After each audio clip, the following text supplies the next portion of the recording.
గాలి మోసుకొచ్చెరా సేను శిలకల ముచ్చట్లు దారి పొడుగు సెట్ల కొమ్మలా రాలుతున్న పూల సప్పట్లు గట్టి మోపులు కాల్వ కట్టులు చెమట సుక్కల్లో తడిసిన ఈ మట్టి గంధాల పల్లెటూరు దీని తీరే అమ్మ తీరు కంగులోన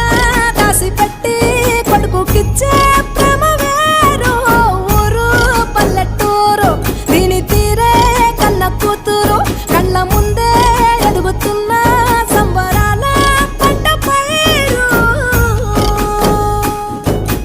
వంద గడపల మందన పల్లె గోడ గట్టని గూడున పల్లె చెరువుల తుల్లటి జల్ల షాపోలే